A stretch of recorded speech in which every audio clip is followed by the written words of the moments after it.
하나님의 은혜가 여러분과 가정에 함께 하시기를 주 이름으로 축원합니다. 하나님께서는 이 모든 인류를 사랑하셔서 모든 인류를 위하여 아들 곧 예수를 우리에게 보내주셨습니다. 그를 십자가에 못 박게 하시고 그의 피로 말미암아 온 인류를 구원하실 수 있는 은혜를 베풀어 주셨습니다. 우리는 개미가 수백만 마리가 있을지라도 사람 하나의 생명과는 가치가 비교할 수 없는 것처럼, 아니 그 이상의 많은 동물이 다 운집에 있다 할지라도 사람 한 사람의 생명과는 비교할 수 없는 것 같이 하나님의 아들의 그 피는 온 인류를 다 합해도 그 피의 그 가치를 비교할 수 없는 것을 말씀합니다. 그래서 하나님은 아들을 이 땅에 보내주신 그 피의 은혜가 온 인류를 구원하며 온 인류의 죄를 대속케 하는 강력한 능력과 그 생명이 있다고 하는 것을 우리에게 보여주신 겁니다. 우리는 한 분의 피로 그냥 끝난다고 생각하면 안 됩니다. 예수의 피의 은혜는 그와 같이 어마어마한 하나님의 독생자의 피이기 때문에 보혈이라 보배로운 피라라고 성경은 그렇게 증거하고 있습니다. 그 피의 은혜가 우리를 구원하며 그 피의 역사로 말미암아 온 인류를 구원할 수 있는 문을 여셨고 길을 열어주셔서 우리가 구원을 받기 위하여서는 그 앞에 나아가 죄사함을 얻고 그 피의 은혜로 말미암아 구원을 영접하며 예수 그리스도의 이름을 믿어 영생에 이르는 믿음과 하나님의 말씀에 순종하여 살아가야 할 것과 성령에 이끌려 살아가는 그 삶이 우리에게 참으로 중요한 믿음의 삶이라는 것을 보여주고 있는 겁니다.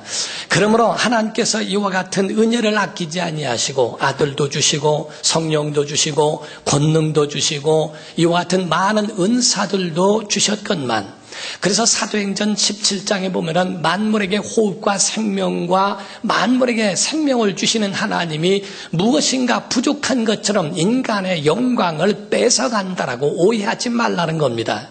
하나님은 주시는 분이시지 받으시려고 하는 것이 아니라 그들의 하나님과의 관계 속에서 이루어지는 것이기 때문에 하나님은 도리어 우리에게 주시는 것이 어마어마하게 많다는 것을 말씀해요. 우리가 시골에서 보면은 어린 손자들을 여럿을 놓고 할머니가 찾아옵니다. 그들을 손 위에다가 사탕을 얹어놓으면서 하나씩 물어봅니다. 할머니 입에도 넣어달라 합니다. 그러나 한 아이가 휑 하고 가버립니다. 자기 거 뺏길까봐 또 둘째도 그냥 가버립니다. 셋째도 가버립니다. 근데 막내 아이에게 사탕을 주고 할머니한테 입에다 넣어달라고 하고 말하니까 그냥 거기서 기쁨으로 하나를 할머니 입에다 넣어줍니다. 그때에 그 받아먹는 할머니의 입도 즐겁지만은 할머니의 뒷춤에는 그 사탕 한 봉지가 준비되어 있다는 것을 보여줍니다. 이것을 바로 자기에게 흔쾌히 기쁨으로 주고 있는 그 막내 손자에게 다 준 것과 같습니다. 할머니가 먹고 싶어서 뺏어 먹으려고 하는 것이 아니라 그 마음이 어떠한지 그거를 알아보려고 하는 것처럼 하나님께서 우리에게 요구하시는 예배, 우리에게 요구하시는 헌신은 이 모든 것들을 다 뺏어 가시는 것이 아니라 우리에게 풍성하게 주시기 위함이라고 성경은 말씀했어요. 요한복음 10장 10절에 뭐랍니까? 도둑이 오는 것은 도적질하고 죽이고 멸망시키는 것뿐이요 내가 온 것은 양으로 생명을 얻게 하고 더 풍성히 얻게 하려는 것이라 라고 예수 말씀하신 것처럼 우리에게 이와 같이 영원한 생명과 은혜로 이끌어 가시기 위하여 하나님의 아들도 주시고 성령도 주시고 우리에게 모든 것을 베풀어 주셨다라고 말씀합니다. 그러나 문제가 하나 있는데 많은 사람들이 오해하고 착각하는 것이 있어요. 우리가 한간의 아이들이 이야기하는 말 가운데 보면은 어린 아이들이 착각하는 것은 부모한테 때만 쓰면 다 주는 줄로 오해한다는 겁니다. 그리고 또한 여자들은 좋은 화장품만 쓰면 다 이뻐지는 줄을 안다는 거예요. 그리고 또 연예인이 입는 옷 입으면은 다 연예인 되는 줄 안다는 거예요. 시어머니의 착각은 며느리가 다 무조건 효도할 줄 알지만은 또 어머니 입장에서 아들이 장가를 가더라도 본인에게 더 잘할 줄 알지만은 그게 좀 착각이라는 거예요. 더 큰 착각은 이 모든 게 다 내게 해당 안 되는 줄로 착각한다는 겁니다. 이와 같이 그런 착각이 사람들에게 다 오해가 있는 것처럼 신앙생활하면서도 오해가 있는데 그게 뭔지 아십니까? 그것은 바로 목사가 되어지면은 믿음은 100배가 되는 줄을 아는 것. 무조건 구원에 대하여서는 특혜를 받고 목사는 다 따놓은 당상인 줄로 오해하는 겁니다. 신학교 교수는 신학생들보다 100배의 믿음이 있어서 양육하는 줄로 알고 있고, 신학생이 돼버리면 아주 저절로 다 성령 충만해주는 줄로 오해하고 있다는 거예요. 모든 사람이 평신도가 거쳐야 할 그런 믿음의 기본은 다 거치게 되어 있고 또 거쳐야 하는 겁니다. 그래서 그 가운데 제3을 받았는지 소명을 가졌는지 정말 그 믿음에 의하여 그 사람들을 이끌 수 있고 인도할 수 있는지, 목사의 자녀들이라고 해서 장로님들의 자녀들이라고 해서 저절로 믿음이 생기는 건 아닙니다. 성경은 우리에게 각각이라는 거예요. 구원도 각각이고 자기 목도 각각이라는 겁니다. 아브라함이 가지고 있는 그의 믿음이 이삭에게 가진 믿음이 각각 자기 몫이 있고, 야곱도 야복 강가에서 피나는 환도뼈가 부러지는 피나는 기도 가운데에 하나님께 응답을 받아내지 않습니까? 각각 자기에게 주어진 그런 몫을 놓고 그것을 취하는 것이지, 그거는 누구에게나 혜택이 있고 그런 특혜를 주어지고 있는 그것이 아니라는 것을 말합니다. 여러분, 히스기야라고 하는 왕이 있죠. 하나님을 잘 섬겼습니다. 그러나 그 자녀들은 마귀 노릇했습니다. 사무엘이라고 하는 기도하는 선지자가 있어요. 그러나 그 자녀들은 하나님을 실망시키고 사무엘같처럼 그 부모의 기대에 미치지 못하는 사람이 되어집니다. 각각 자기가 하나님을 섬기는 믿음과 이것이 자기의 몫을 감당하지 않으면 누구에게도 혜택이 되어지지 않는다는 것, 이것을 우리가 깨달아야 된다는 거예요. 제가 아는 후배 가운데도 보면은 그저 신앙의 기본적인 것조차도 해결하지 못하고 신학교를 졸업하고 목회의 길에 들어선 사람을 보게 됩니다. 그 중에 하나가 담배를 해결하지 못해요. 그래서 그냥 숨어서 담배를 피다가 결국에는 목회를 못하고 내려 하차하는 그런 경우들도 보게 됩니다. 우리에게 각각 자기 자신에게 주어진 것, 그거는 저절로 되어지는 것이 아닙니다. 믿음의 진보가 있어야 하고 믿음의 훈련이 있어야 되고 믿음의 성장을 자기 자신이 그와 같이 만들어가지 않고는 안 된다는 것을 이야기하거든요. 우리는 주님 만나면 변화될 수 있어야 합니다. 자기 환경과 자기 가지고 있는 그 모든 것에서 그 모든 방향이 완전히 하나님께로 통하는 그쪽으로 변화될 수 있을 때, 그리고 하나님이 도와주실 때, 하나님이 그 마음을 주실 때 가능할 수 있는 겁니다. 그런데 문제는 뭐냐면요, 잘 될 때 사람들이 하나님을 찾지 않는다는 것. 잘 나갈 때는 하나님을 필요로 하지 않습니다. 안 되고 힘들고 실패하고 어렵고 고통 중에 있을 때 하나님을 필요로 하고 하나님을 찾게 됩니다. 그래서 우리에게는 힘들고 어려운 것이 나쁜 것이 아니라 힘들고 어려운 것은 하나님께로 통하여 갈 수 있는 통로가 된다라는 것을 우리에게 이야기해 주고 있어요. 고난이 있습니까? 그 고난 가운데서 이겨나갈 수 있는 지혜와 은혜를 구해야 됩니다. 성경에 어느 누구도 고난이 없는 가운데에 하나님을 찾고 하나님을 만난 사람들은 대부분 있지 않습니다. 고난이 있을 때 하나님이 은혜 주셨어요. 시편 40편에 보게 되면 내가 기가 막힌 웅덩이와 그 수렁에서 나를 건지셨다라고 되어 있습니다. 오늘 본문 말씀 19절에 뭐랍니까? 이에 그들의 고통 때문에 여호와께 부르짖음에 그가 그들의 고통에서 그들을 구원하시되 그가 그의 말씀을 보내어 그들을 고치시고 위험한 지경에서 건지시는도다 라고 했어요. 우리가 고통이 올 때 하나님 앞에 부르짖게 되어 있고 부르짖는 심령들의 그 기도를 하나님이 듣게 되어 있습니다. 그 모든 것을 하나님께서 다 일일이 간섭하시고 하나님이 역사해 주시는 것은 곧 우리가 하나님 앞에 요청하고 하나님의 은혜를 사모할 때 이루어질 수 있다는 겁니다. 탕자가 나옵니다. 누가복음 15장에 보면 둘째 아들이 있는데 그가 아버지께로부터 받을 유산을 미리 달라고 그래서 그가 먼 타국에 갔다고 돼 있어요. 허랑방탕하게 살았습니다. 나름대로 이 사업도 해봤고 저 장사도 해봤고 각각 해봤겠죠.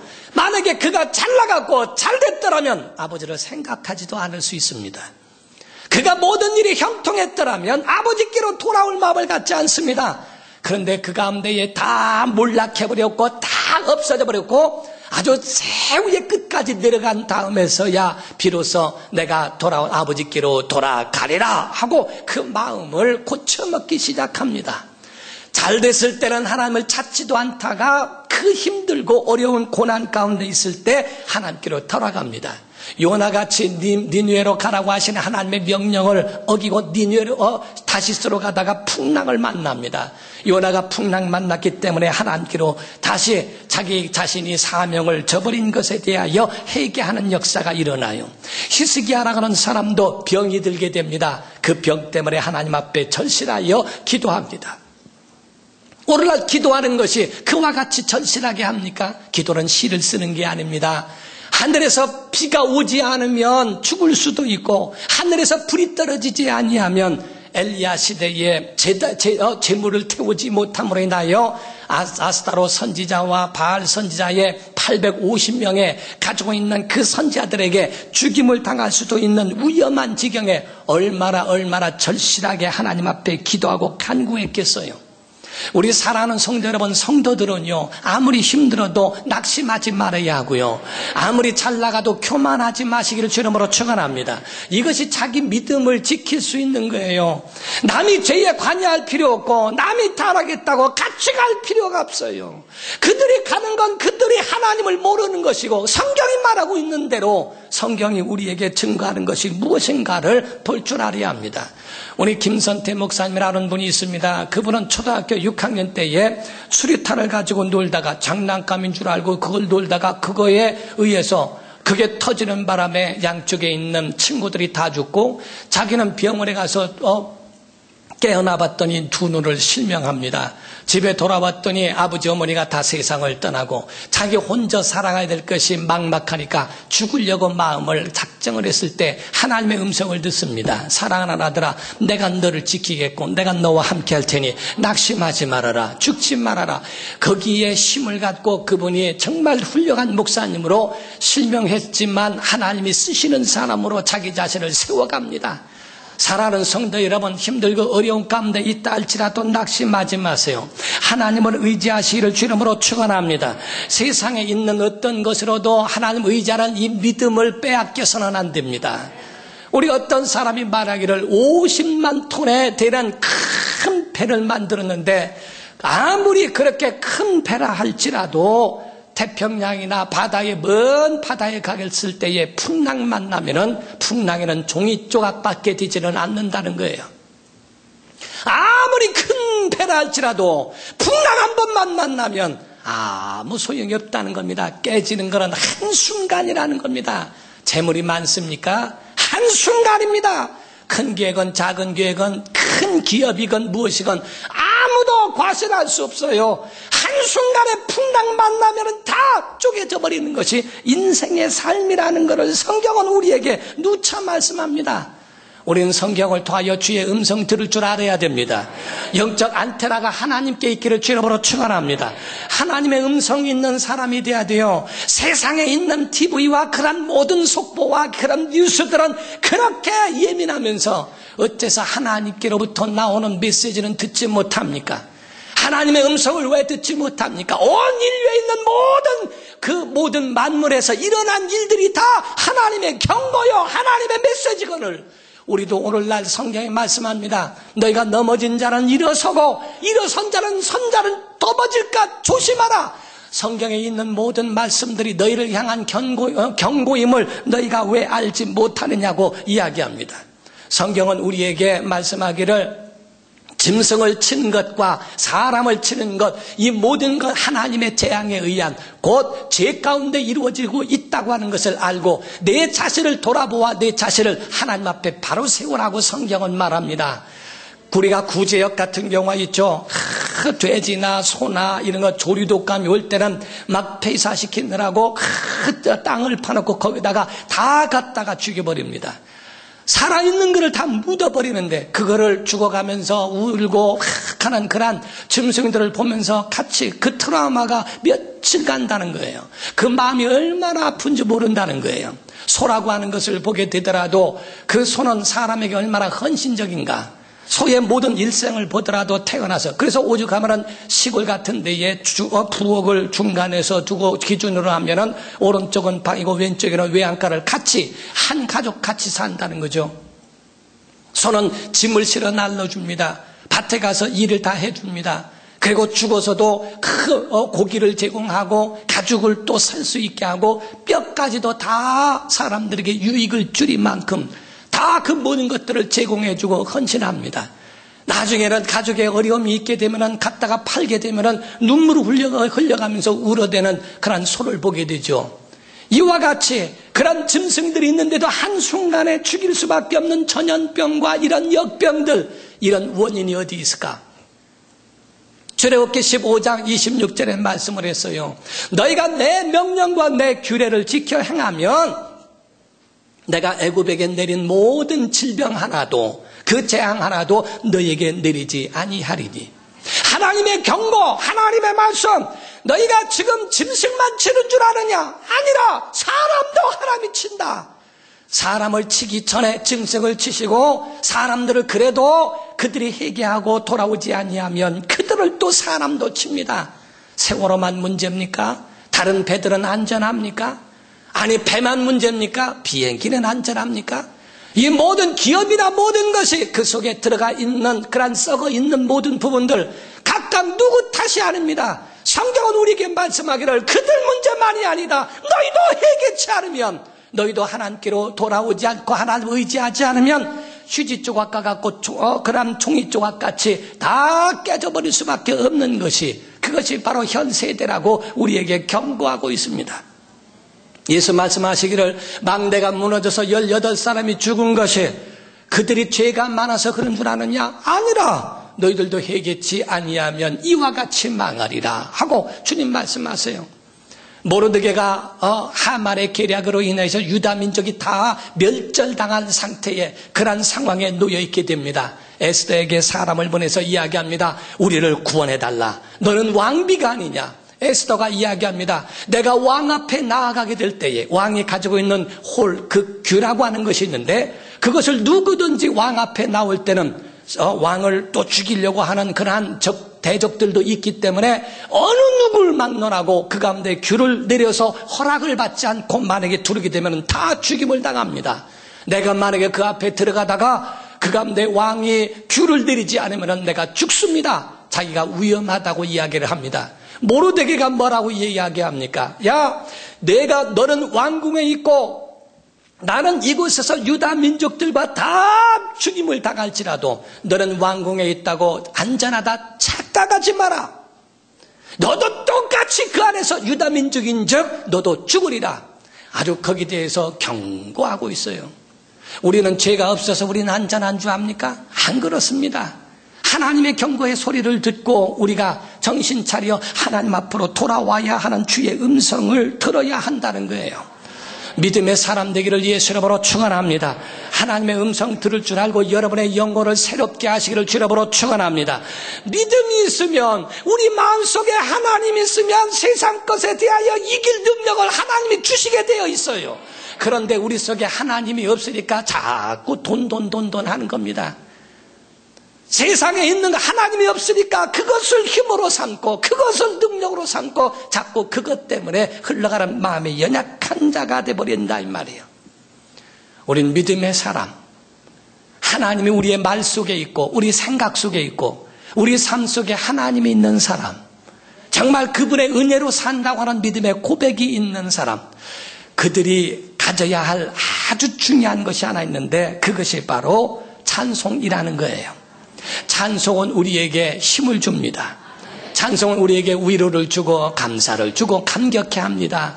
그것이 바로 우리 속에 찬송이 우리 안에 정말 하나님의 놀라운 능력을 우리에게 부여해 주고 있는 것이 찬양이라는 것을 보여주고 있어요. 찬송은 믿음의 고백입니다. 하나님께 영광을 돌릴 뿐만 아니라 하나님 우리에게 주신 약속을 견고히 세워주는 것이 찬양입니다. 그래서 찬양하는 사람들은 그 속에 능력이 있어요. 정말 그 영혼을 하나님께 향하여 있는 그런 능력 있는 영적 생활이 그 안에 있어요. 세상 노래는요, 한풀이고 그 마음속에서 나는 것이 사람의 정욕에서 나오고 사람의 한에서 나옵니다. 그 마음에서 나옵니다. 그래서 보면은 얘기 들어보면은 전부가 그냥 그 속에 쌓은, 마태복음 12장에 보면은 30절 이하에 보면은 말씀하기를 쌓은 선에서 선이 나고 쌓은 악에서 악이 난다고, 정욕과 이런 것들에 의해서 바로 세상에 있는 그런 것들이 그 가운데에 입술을 통하여 노래로 나온다는 거예요. 그러나 하나님의 사람은 그 속에 영혼 가운데 나오게 돼 있고 믿음 가운데 그 목소리가 나오는 거예요. 찬양은 영혼의 목소리인 줄 믿으셔야 됩니다. 그래서 우리가 예배 가운데 찬양할 때는요, 찬양 속에 우리의 입술이 하나님을 향해야 됩니다. 남이 그냥 찬양하는 소리에 같이 듣는 사람이 아닙니다. 우리의 목소리를 하나님 앞에 찬양으로 올려드리고 기도를 담임 목사가 대신해 주는 것이 아닙니다. 합심으로 기도할 때 우리 목소리가 하나님 앞에 들려져야 합니다. 어떤 사람이 방황하다가 주님 앞에 나왔어요. 할 수 없이 기도하지 않고는 살 수 없기 때문에, 기도하지 않고는 정말 자기가 어디 갈 데가 없으니까 하나님 앞에 마지막 나와서 엎드려 하나님 앞에 기도했답니다. 주님 했는데, 그때 주님이 성령께서 그 마음을 감동하시며 음성을 주시는데, 사랑하는 아들아, 내가 너와 대면하기를 원했고 네 목소리 듣기를 원했다.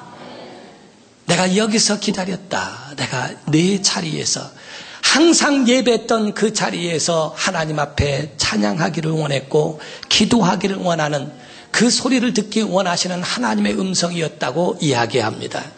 우린 예배 가운데 우리 목소리가 하늘에 상달되어야 합니다. 보좌에 우리의 찬양이 들려져야 합니다. 노래가 아니라 영혼의 찬양이 되시기를 주 이름으로 축원합니다. 그때에 그 영혼의 생명이 임하기 시작합니다. 하나님이 영광을 찬양 가운데 받으신다는 거예요.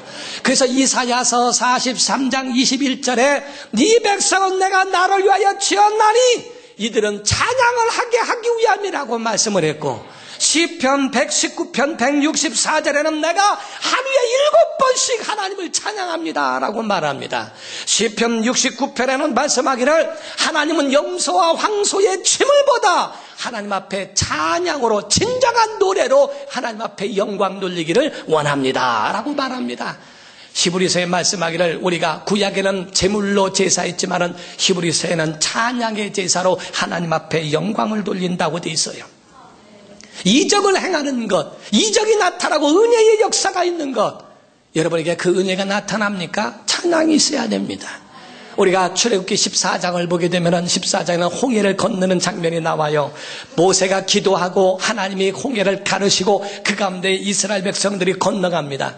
애굽 병사들이 그 뒤를 따라오다가 물에 수장되어 다 끝나버렸어요. 거기를 넘어간 다음에 이스라엘 사람들이 수장당에 있는 그 애굽 사람들, 그 바다를 바라보며 15장 1절에 그 이스라엘 백성들이 그제야 하나님을 찬송하여 이르되 라고 이렇게 말합니다.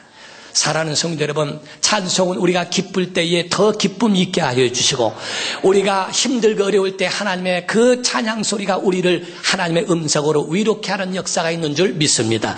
우리가 찬양할 수 있는 건 능력이에요. 정말 찬양할 때 악신도 떠난다고 성경되어 있어요. 찬양할 때에 사울에게서는 하나님의 신이 떠나고 하나님의 악령들이 사울을 괴롭히게 할 때에 다윗이 수금을 타고 찬양을 하는 그 가운데에 악신이 떠나더라는 이야기가 있습니다. 우리는 찬양할 때 악신이 떠나도록 기도하고 찬양해야 됩니다. 하나님의 능력이 우리 안에 임하고 정말 전쟁의 영적 전쟁에 이기는 성도 되기를 예수 이름으로 축원합니다. 역대하 20장에 보게 되면 그 가운데에 전쟁이 있는데 특이한 전쟁 법이 있어요. 그거는 노래하는 자들, 찬양대에게 예복을 입혀서 앞에 가게 하더니 결국에 그 전쟁을 승리하게 하는 일도 있습니다. 찬양의 역사.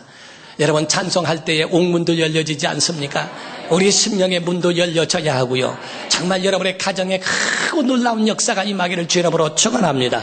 저는 고등학교 때에 1학년 때에 우리 가정에 아주 위기가 왔었어요. 저희 아버지가 객지에 나가셔서 고생하시며 식사도 제대로 못하신다는 이야기를 어머니를 통하여 들었습니다. 그때 제 마음이 그날따라 얼마나 아프고 힘들던지, 그래서 제가 다니는 작은 교회에 담임 전도사님에게 교회 키를 좀 달라고 그랬어요. 하루만 제가 기도할 수 있도록 도와달라고. 그래서 그 키를 받아가지고 문을 여는데 우리 강단 한 3분의 2 정도만한 그런 예배당이었습니다. 그 안에 들어가서 문을 닫고 기도하는데 얼마나 기도를 했는지, 그때에 했던 찬송이 괴로울 때 주님의 얼굴 보라 하면서 혼자 기도하며 찬양하는데 얼마나 밤새 울은 적이 있습니다. 하나님 앞에 우리 그냥 다른 기도가 아니었어요. 우리 아버지 도와달라고, 우리 가정 좀 세워달라고 찬양하며, 그냥 기도가 먼저 안 나오니까 찬양 먼저 시작하고 하는데 그 찬양 그 하나만 계속 부르는데 제게 용기가 오고 힘이 오고, 하나님이 그 눈물을 들으시고 하나님이 보시고 그 기도 소리를 들으시고 그 찬양의 소리를 하나님 들으셔서 다시 회복의 역사가 있게 하셨어요. 정말 하나님의 능력은요, 어느 때든지 우리의 신앙 고백이 정말 우리 심령으로부터 올라오는 것이 있어야 됩니다. 제가 지난 수요일에 설교한 내용이 있습니다만은, 여러분, 우리는 하나님의 이적을 경험했습니까? 그게 믿음입니까? 아닙니다. 믿음은 우리 안에 있어요. 능력을 경험했다고 해서 구원받은 줄로 착각하지 마세요. 번쩍거린다고 다 금이 아니고 운다고 다 회개가 아닙니다. 내 인생을 돌아보며 세상 사람들도 다 웁니다. 정말 과연 우리 속에 예수 그리스도가 구주이심을 믿는 믿음이 있는가? 조건부적인 믿음은 아닌가? 10명의 나병 환자가 있었어요. 그때 예수께서 고쳐달라고 하는 나병 환자들에게 이야기하십니다. 내 몸을 제사장에게 보이라. 그 말씀을 들었을 때도 나병 환자였고 출발할 때도 나병 환자였습니다. 제사장은 그 당시에 문둥병자, 나병 환자에 대하여 진단의 결과를 말하는 사람이 제사장이었는데, 그 몸을 제사장에게 보이러 가는, 순종하여 가는 도중에 고침을 받았습니다. 하나님의 능력 아닙니까? 한 사람이 아니고 10명 다 받았습니다. 한 사람이라면 어쩌다가 받았다라고 생각하겠죠. 10명이 다 받았어요. 근데 9명은 다 가버렸고 한 사마리아 사람만 주님 앞에 돌아와서 엎드려 살해했더라 돼 있어요. 주님, 내가 고침받았습니다. 그때 예수님 말씀하시기를 나머지 9은 어디 있느냐? 다 고침받았지 않느냐? 나머지 9은 어디 있느냐? 가라, 내 믿음이 너를 구원했느니라. 능력을 경험했다고 다 믿음 있는 게 아닙니다. 다 구원받은 게 아닙니다. 하나님의 이적을 다 봤다고, 내가 병고침을 받았다고, 하나님의 능력에 의하여 내가 이와 같이 현상이 변화되고 엄청난 축복을 받았다고 받았어도 하나님의 능력을 맛보고도 하나님 앞에 믿음을 갖지 못한 사람들도 있습니다. 진짜 믿음은 변함이 없어요. 진짜 믿음은 환경이 변해도 그 안에 머물러 있게 되어 있고 그 가운데 가게 되어 있습니다. 사랑하는 성도 여러분, 저는 여러분들이 믿음의 사람 되기를 원합니다. 하나님의 사람 되어져서 조건에 의해서 하나님 있네 없네가 아니고 정말 진짜 하나님을 섬긴다면 모든 능력과 이적은 하나님께로 통하는 통로일 뿐이지 이적이 구원은 아닙니다. 애굽에서 탈출해 나올 때도 10번이나 하나님의 능력을 보고서도 하나님을 10번이나 시험했다고 되어 있어요. 오늘날 많은 사람들이 능력 경험했다고 하면서도 믿음 있는가? 없습니다. 그런 사람들 많습니다. 나머지 9 같은 사람들도 있습니다. 한 사람, 정말 과연 주님을 내 구주로 영접하고 있는가? 그런 믿음의 사람만 찬양할 수 있습니다. 우린 찬양의 사람, 정말 하나님이 우리에게 믿음 있는 사람들이 노래하며 하나님께 영광 돌리는 우리 복된 힘 있는 교회, 힘 있는 성도, 힘 있는 가정 이루시기를 주 이름으로 축원합니다. 기도하겠습니다. 이 시간에 다 같이 통성으로 기도할 때 여러분 마음에 감동이 왔다고, 눈물이 닿았다고, 병을 고침을 받았다고 그 형상만 갖고 구원을 말해서는 안 됩니다. 여러분 어느 환경에 와도 예수 그리스도께서 여러분의 구주요 주님이시라는 그 믿음이 변함이 없어야 믿음의 사람이고 그 사람에게만 구원이 있는 겁니다. 주님 정말 우리 믿음을 잡아주시고 그런 믿음 있는 사람들의 찬양이 우리의 고백이 되게 하여 주옵소서. 다 같이 통성으로 기도하시겠습니다. 살아계신 하나님 아버지, 하나님의 능력과